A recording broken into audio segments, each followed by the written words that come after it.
Si sumo los años que trabajó mi papá más los míos, son 69. Los años que tanto trabajó mi padre como yo suman prácticamente 70 años de historia. Mucho, un montón. Yo vine, aparte, recordaba cuando venía acá desde muy chico, porque lo acompañaba a él cuando venía al sanatorio. Bueno, yo no solo trabajo en el IADT hace 35 años, sino que nací acá hace este mes 59. Y mi abuelo y mi papá trabajaron de ginecólogos en este mismo sanatorio.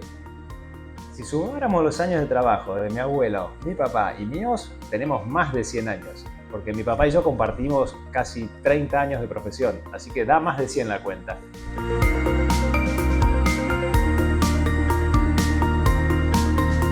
Bueno, lo que aprendí de mi papá de ser médica principalmente son los valores. El paciente está primero, pero también la responsabilidad, el compromiso. Y lo otro que aprendí es el cumplimiento de las normativas y de las leyes dentro de la especialidad. Sí, lo que veo de mi padre y que siempre traté de imitar, porque pasa por ahí también, es la responsabilidad, la presencia, el tratar de resolver problemas y el tratar de también pensar a veces distinto. Yo con mi abuelo no compartí mucho trabajo porque nació en 1903, pero mi papá me enseñó la cultura del trabajo y de que hay que estar siempre disponible para el paciente con una sonrisa y con buena calidad médica.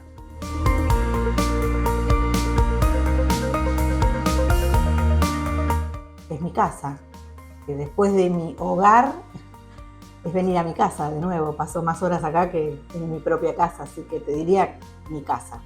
Si tuviera que definir al IADT con una sola palabra, diría que es mi casa. Nací acá, crecí acá.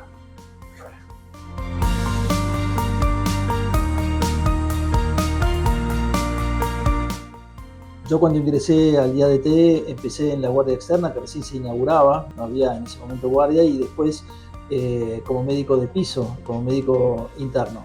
En esto hacía algunas maniobras que eran más parecidas a lo que se hacía en terapia intensiva, entonces mi padre éticamente me dice: yo nunca te voy a contratar, a menos que haya médicos que te propongan como esa posibilidad. Así que bueno, hubo médicos que propusieron que yo entre a la terapia intensiva, y él aceptó y me aclaró, por supuesto, que él había recibido el consejo de otros médicos que sugerían que yo empiece a trabajar en terapia intensiva, y así lo hice. Bueno, tengo un montón de anécdotas con mi papá acá adentro. Imagínense, en tantos años, son un montón, pero recuerdo que los domingos, les hablo de 4 o 5 años yo, y mi papá tenía en ese momento un radio, un aparatito que se lo ponía en el cinturón, y lo único que hacía era pipí, era todo lo que hacía ese aparato. Pero cuando eso sucedía, era sinónimo de levantar campamento, estemos donde estemos, y los 4, mi mamá, mi hermano y yo, subirse al auto. Mi papá decía: tenemos que ir urgente al diagnóstico. Y bueno, veníamos, estacionaba mi papá el auto en el estacionamiento de la esquina, corría el portón gris, me lo recuerdo perfectamente. Estacionábamos, mi mamá se ponía a leer un libro, mi hermano se dormía, y mi papá tenía que estar 2-3 horas por lo menos en el sanatorio haciendo la transfusión. Supongo que hoy, pensando, conociendo el tema, digo, sacaría la muestra, agruparía al paciente, prepararía la transfusión, y hasta que no terminaba la última gota de transfusión no nos íbamos. Y bueno, yo, muy traviesa, me bajaba del auto, y para que no tocara nada, no me moviera, me subía arriba de la mesada, me sentaba ahí, no me podía bajar yo, me decían: no toques nada, esto es todo sangre, todo sucio.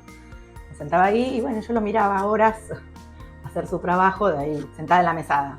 Anécdota con mi papá, yo creo que la más tremenda es, ubíquense en tiempo, año 88, 89, yo venía con remera con dibujos y sin rotos, y un día voy a cambiarme el vestuario, y yo tardaba, y papá me esperaba en el auto. Cuando llego al auto me dice: ¿qué te pasó? Digo que al lado mío se estaba cambiando Guillermo Arce padre, que venía con corbata de seda y traje de 3 piezas, y yo con un jean roto me daba vergüenza.